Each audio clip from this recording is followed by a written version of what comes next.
O uso de tablets em cockpit está revolucionando a aviação. Existem vários softwares hoje em dia, né, para nos auxiliar tanto ao planejamento quanto à execução do voo. Vamos dar uma olhada num dos mais famosos deles, que é o que eu uso aqui, que é o ForeFlight.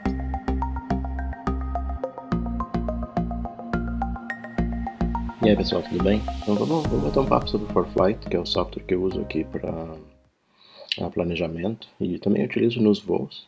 Se vocês já assistiram meu vídeo número 6 de um planejamento de rota de um voo que eu fiz para Las Vegas, vocês já viram eu utilizando bastante, né? Então eu não vou fazer um planejamento de voo agora, porque esse vídeo número 6 já tem isso bem completo. Né? Eu quero mostrar mais o software em si, né? As capacidades que o software tem, para vocês terem uma ideia com qual tipo de tecnologia que a gente tem disponível hoje. Né? Até em avião pequeno, né? Coisa que há 10, 15 anos atrás só estaria disponível em aviões maiores, né, a custo exorbitante, né, para gente que voa na aviação em geral, nem em avião particular. Então esse aqui é o ForeFlight. Então quando a gente abre ele, né, a tela principal é essa tela aí, que é um mapa. Né, se eu der um zoom out aqui, vocês veem aqui. Então basicamente eu tenho o planeta inteiro. Mas vamos focar nos Estados Unidos aqui, que é onde eu tenho os bancos de dados.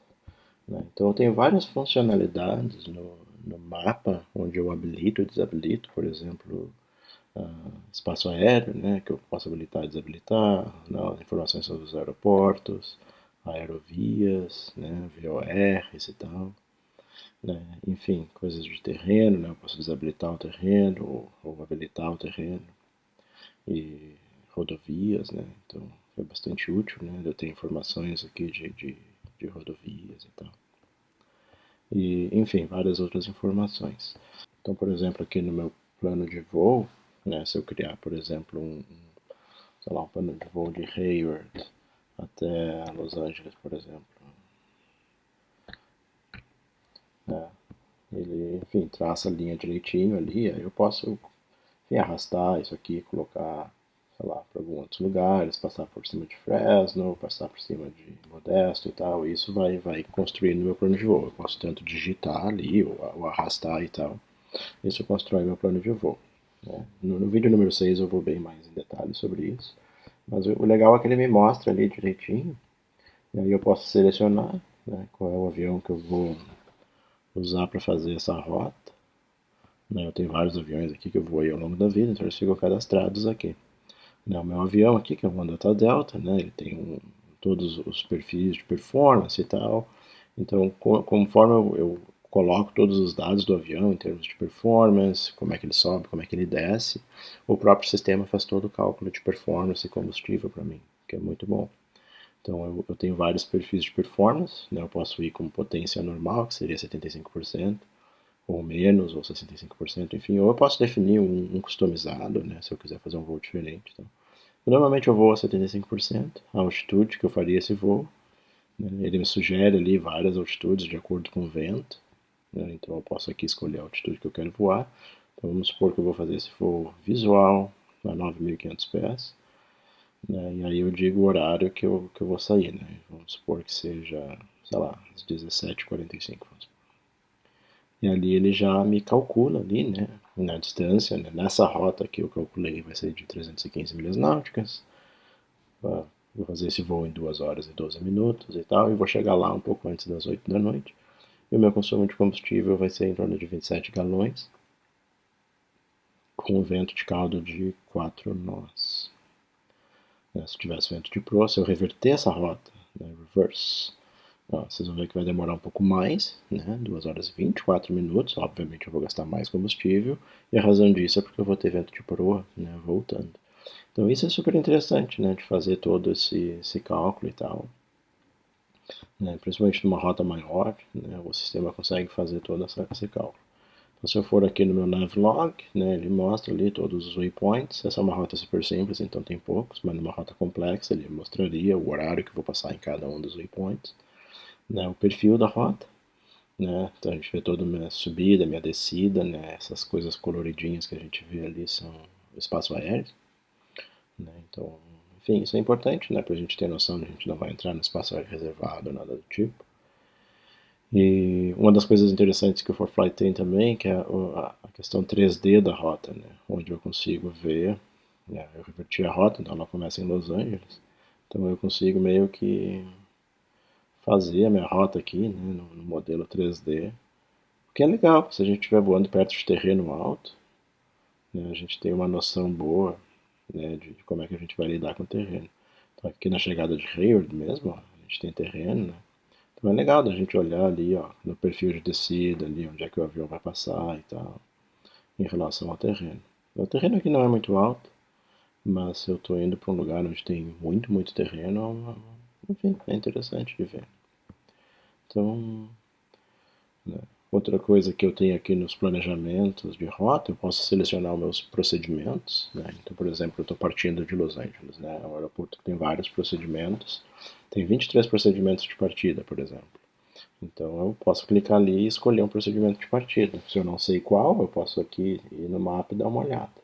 Então vamos supor, vamos pegar esse Gorman 7 aqui, que seria talvez o mais interessante, e fazer a transição no VOR de Shafter, que é o HF. E a pista que eu vou decolar vai ser, sei lá, vamos escolher qualquer uma aqui e adicionar para a rota. Então, ó, na minha rota já tem o procedimento de saída. Então eu posso ir lá, ó, a gente já vê que ele adicionou, né, o procedimento de saída, que utiliza 3 VORs, né, Nice, Gorman e Shafter. Né, e se eu quiser ver o procedimento, eu posso ali colocar, né, Show Plate, né, que ele me mostra o procedimento, a carta aqui da Jeppesen, que é já referenciada, e eu consigo ver o procedimento ali vou fechar aqui, o procedimento que eu faria. É a mesma coisa na chegada. Então eu estou indo para Hayward, né, vou em Procedures.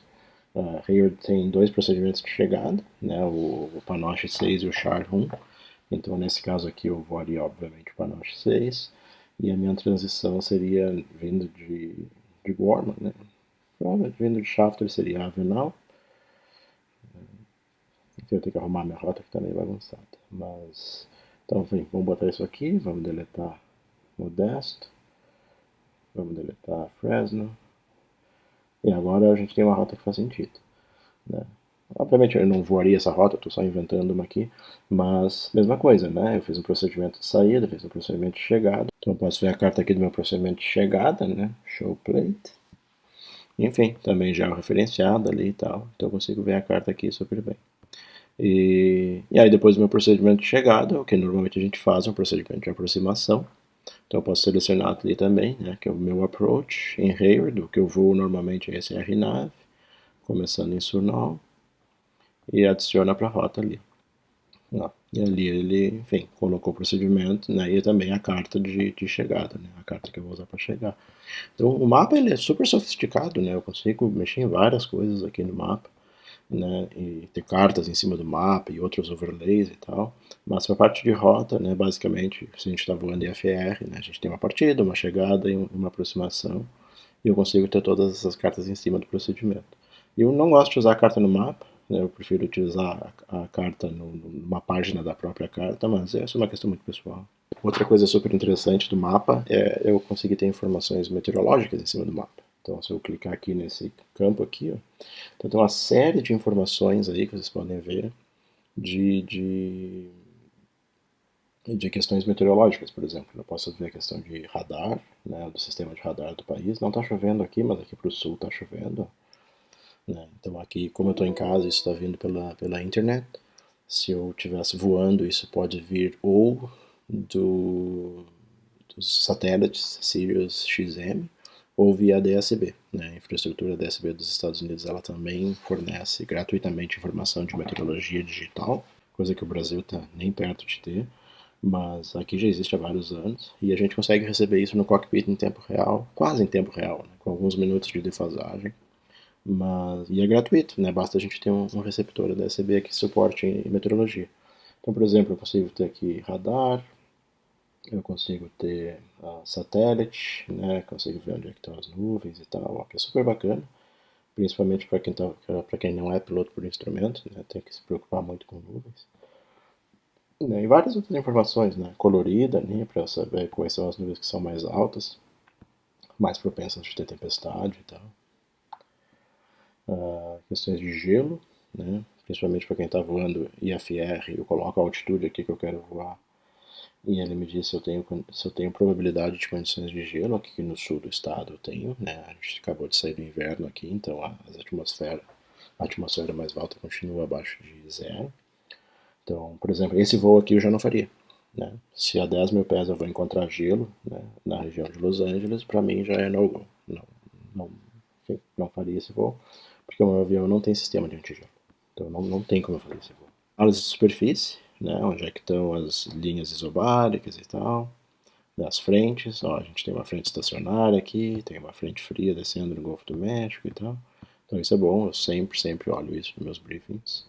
A gente tem informações que vêm dos aeroportos, na categoria de voo, né? Tá tudo verde, o que quer dizer que tá tudo VFR dos aeroportos, né? Onde a gente vê alguns vermelhos aqui é porque eles estão IFR, ou seja, estão abaixo dos mínimos para voo visual. Quando a gente vê azul assim é VFR marginal, ou seja, um VFR meio duvidoso, né? Se vocês viram meu vídeo indo para Modesto, vocês vão entender o que é VFR duvidoso.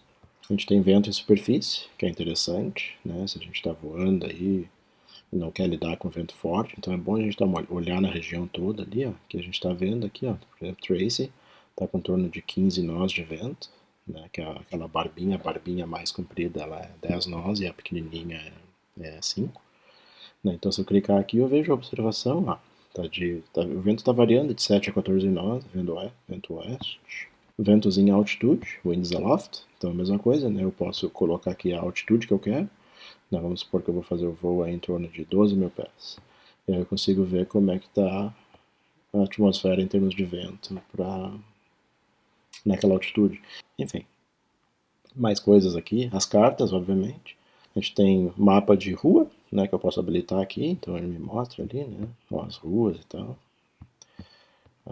Que é legal. Mapa aéreo, né? Tipo uma foto de satélite de fato, né? Que é bacana, né? Pra gente ver as coisas por cima e tal. É basicamente isso que a gente vai ver quando a gente está voando. As cartas, né? As cartas WAC, né? A carta de navegação visual. Eu vou tá na minha lista aqui para fazer um vídeo só sobre cartas, vou explicar como é que as cartas funcionam nos Estados Unidos. Mas, então, enfim, não vou me estender muito. E cartas de navegação por instrumentos. Então aqui as cartas de baixa, né, as aerovias de baixa, né, até 18 mil pés. E aqui as cartas de alta, que são as aerovias onde os jatos vão, né, as aerovias de alta, acima de 18 mil pés. Enfim, tem mais outras coisas aqui e tal, mas não vou perder muito mais tempo, né, para o vídeo não ficar muito longo.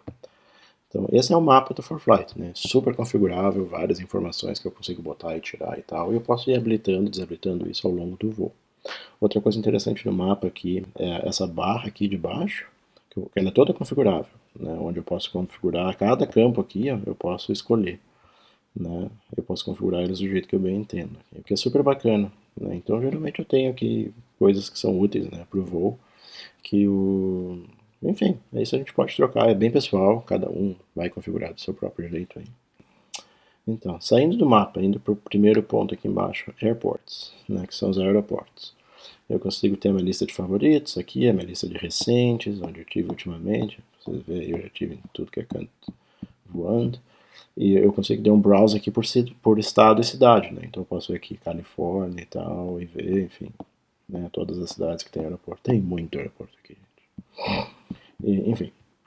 Mas no aeroporto em si, né, eu tenho várias tabs aqui, né? Eu tenho as tabs de frequência, né?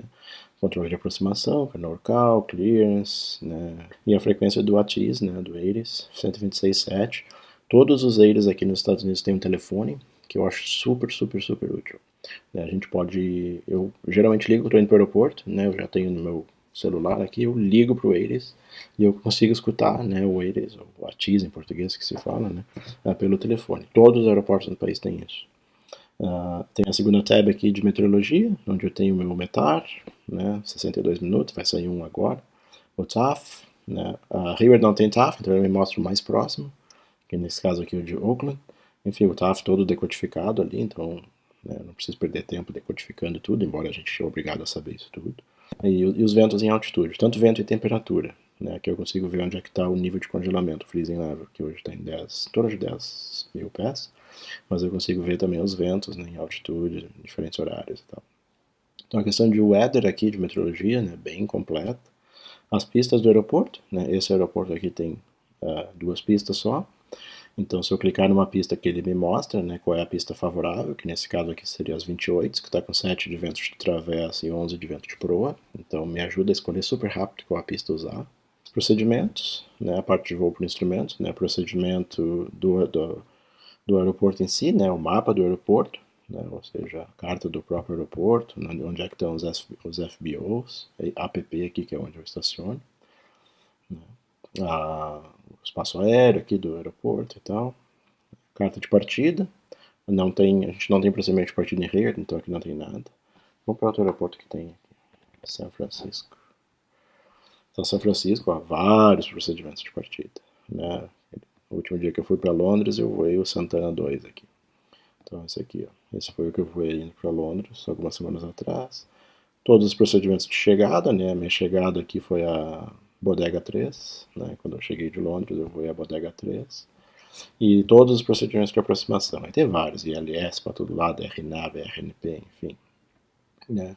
E São Francisco é um aeroporto que tem CAT 3 em uma das cabeceiras. Então essa aqui é a carta do ILS CAT 3. Ou seja, a gente pode fazer um pouso automático sem teto, que é super bacana. Então aqui a gente tem a aba, né, a tab de NOTAMs. Né, os aeroportos grandes, todos eles têm vários NOTAMs. Então a gente pode ver aqui, taxiway fechada, obra de pista, luz que não funciona, enfim, qualquer coisa que o aeroporto tem que reportar, reporta no NOTAM. E supostamente, antes de a gente voar para esse aeroporto, a gente tem que ler todos os NOTAMs. Mais informações sobre o aeroporto, né? Serviços de táxi, aluguel de carro, enfim, restaurantes perto e tal, isso vai ser útil. O suplemento do aeroporto, onde tem todas as informações verbosas, né, do aeroporto. Aqui em cima a gente tem as coisas principais do aeroporto, né? Tipo, o aeroporto da VFR agora, a elevação do aeroporto, a altitude de tráfego, né, para turbina, para avião leve e tal. O combustível que tem no aeroporto, né? Uma coisa legal aqui a gente tem os FBOs, né, que nos dá até o preço do combustível. A gente sabe, né, esse aeroporto, como o AV gasta $8 por galão, que é ridiculamente caro, porque é um aeroporto muito grande. Tarifas do aeroporto, né, quanto eu cobro, né, algumas fotos, comentários, né, o pessoal pode deixar comentários e tal. Uma visão em 3D do aeroporto, que é super legal. Então, se eu for pousar numa pista aqui, tipo a 28 da esquerda, eu consigo ver qual é a minha visão ali, né, num ângulo de 3 graus chegando na pista, que é bacana. Na outra função que tem aqui é as cartas, né? Eu consigo organizar minhas cartas que eu vou usar. Vamos supor que eu vou voar de Los Angeles para Hayward. Eu posso ter, por exemplo, vamos botar aqui uma carta de partida. Eu quero adicionar aqui em Hayward a carta de chegada. Eu quero adicionar aqui em Hayward também a minha carta de aproximação. Então eu tenho aqui as minhas cartas rápido, né? Eu consigo usar os dedos aqui para atravessar de uma para outra rapidamente. Super útil quando a gente está voando. Né? Uma coisa interessante quando a gente está vendo uma carta, se tiver um notam para aquela carta, eu já tenho um notam aqui, ó, também, né? Que é uma coisa super, super útil. Então aqui, ó, na chegada eu não tenho nenhum, mas na aproximação eu tenho. Então eu tenho que ler um notam dessa aproximação e tal. Que é, enfim, que é bem bacana. Né? Cartas é bem isso. A próxima aba aqui, documentos. Então tem vários documentos que a gente pode ter, que o ForeFlight tem no catálogo de documentos, e eu posso importar qualquer PDF aqui também, que é útil. Então, os documentos que eu mantenho, né, são os suplementos, né, que é bom ter, né, com informações de todos os aeroportos e tal. Todos os países têm isso. O documento que eu gosto de ter sempre à mão é o documento da Jeppesen, de como interpretar as cartas. Então, se eu ver alguma coisa estranha na carta que eu não sei, supostamente a gente tem que saber tudo, mas volta e meia a gente vê um símbolo, né, uma simbologia que a gente não entende. Então eu venho aqui, enfim, dou uma olhada no manual da Jeppesen. Próxima aba aqui eu tenho a parte de imagens de meteorologia. E tem várias e várias imagens. Enfim, esse aqui não é um vídeo sobre meteorologia, então eu não vou muito a fundo. Essa outra aba aqui é voos, né? Ou seja, a gente consegue catalogar todos os voos que a gente fez e a partir daqui a gente consegue mandar plano de voo. Então, se eu crio um voo aqui, esse foi um voo que eu voei, né, e a partir daqui mesmo eu consigo mandar um plano de voo direto do ForeFlight para os sistemas do controle de tráfego aéreo da FAA, sem precisar telefonar para ninguém ou nada disso. Eu acho que já existe algo do tipo no Brasil, pelo que eu andei vendo aí, mas eu não tenho nenhuma experiência com isso. Mas aqui é o que a gente usa, né? A gente faz todo o planejamento por aqui e aqui mesmo a gente manda um plano de voo para voo para instrumentos. Scratchpads, onde eu posso ter coisas para escrever, né? Tipo, eu não gosto, sinceramente. Eu, como vocês viram nos meus vídeos, eu sempre vou com uma prancheta de papel em cima da minha perna direita e para mim nada substitui isso. Mas tem gente que não quer mais usar papel, o que eu respeito. E então o pessoal faz tudo por aqui. Eu não gosto, porque, sei lá, eu acho estranho escrever com o dedo no iPad. Eu tenho a caneta, mas eu não gosto de ter a caneta no cockpit, porque eu posso perder ela, e aí eu fico na mão. Então, para mim, nada substitui um bom papel e uma caneta Bic. E aqui é toda a parte de configurações, né? Então eu consigo criar meus próprios checklists, o que eu faço, na verdade. Eu tenho as checklists no MFT do avião, mas eu prefiro usar os daqui. Então eu crio meus próprios checklists ali. E ele tem uma função super interessante que ele pode falar o checklist. Então eu posso speak. Doors, both unlocked. Weight and balance, done. Bearing pointer, GPS. FPA, minus 2.0. Então é uma coisa bacana, né? Eu ligo o meu iPad no painel do avião, então eu consigo. Eu não uso isso, mas enfim, eu acho bacana, legal. A gente não quer perder muito tempo olhando para a tela, a gente pode fazer o iPad falar. Logbook, né? Eu consigo ter toda a minha questão de currency ali, né? Como vocês veem aqui, eu não tenho voado muito por causa da questão do vírus aí. Há poucos dias de vencer o meu currency noturno, o meu currency geral, então eu tenho que até voar aí para renovar isso tudo. Vários relatórios, né? Eu consigo tirar relatórios de experiência e tal. Isso que é legal de ter um logbook digital, que a gente consegue fazer vários relatórios de experiência e currency automático, né? Sem precisar fazer conta. Eu não uso mais logbook de papel, eu parei de preencher meu logbook há muito tempo. Tudo eletrônico. Peso e balanceamento, né? Então é uma coisa super, super importante. Né? Então eu cadastro ali, né? Eu cadastro a estrutura do avião, peso, onde é que eu CG e tal. E aí eu consigo fazer todo o cálculo de peso e balanceamento por aqui, né? Antes de ir no avião, que é muito importante. Do track logs, né? O último voo que eu fiz, que eu voei, ou seja, ele mantém track log de tudo, né? Tanto o perfil vertical quanto lateral. Então eu voei aqui a partir de Santa Maria, né? Ali dá pra ver por onde eu taxiei, por onde eu decolei e tal. Então super bacana. Então eu tenho meu track log de todos os voos que eu fiz aqui. Um monte de voo. Isso tudo fica sincronizado na nuvem do ForeFlight. Então todos os devices e até na web eu consigo ver meus track logs e exportar eles para KML ou coisa do tipo, que é bacana. Os devices, enfim, se eu tiver um device externo conectado, né, quando eu sincronizo meu iPad com o avião, que o meu avião suporta isso, eu consigo manter o meu iPad sempre sincronizado com o avião. Então, se eu mudar a rota no avião, o iPad vê, ou eu posso mandar um plano de voo do iPad direto para o avião. Esse vai aparecer aqui nos devices. Os downloads, né, as atualizações de banco de dados. Se vocês viram aí o meu vídeo de atualização de banco de dados, se não viram, assistam, super interessante. Eu tenho que atualizar todos os bancos de dados do avião, eu também tenho que atualizar todos os bancos de dados do iPad, do ForeFlight. E aqui embaixo, configurações, né? Várias configurações. Aí é muito questão de preferência, né? De quem, enfim, questões de preferências pessoais, de como usar o app, tem Dark Mode, que é super comum agora e tal. Que eu gosto de usar voando de noite, não atrapalha muito. Então é isso aí, galera. É difícil mostrar, né, um software dessa magnitude num videozinho aí de menos de meia hora, mas já deu para vocês terem uma ideia, né, de quantidade de funcionalidade e informação que esses softwares podem nos prover. Né, um único cuidado aqui, né, para quem está aprendendo a voar, né, usem esse tipo de coisa como ferramenta, não como muleta. Né, já teve vários incidentes aí com o pessoal enterrado, né, num iPad, taxiando e bater em alguma outra coisa. Né, em casos mais extremos, o pessoal poderia perder o controle do avião porque está lá enterrado no iPad. Então não façam isso, né, utilizem como uma ferramenta. Né, e se o iPad acabar a bateria ou sobreaquecer e tal, enfim, o voo continua, né? Isso não pode prevenir vocês de continuar um voo com segurança. Então, espero que vocês tenham gostado, né? Se você não é inscrito no canal, aqui no Facebook ou no YouTube, por favor, se inscreva. Né? Eu posto muito, muito pouco, né? Isso é um hobby para mim. Mas quando eu posto, eu tento trazer um conteúdo bom. Então, deixa o nosso like aí, um grande abraço aí, tenham todos um bom dia e mais pra frente aí eu venho com mais algum conteúdo interessante. Tchau, tchau.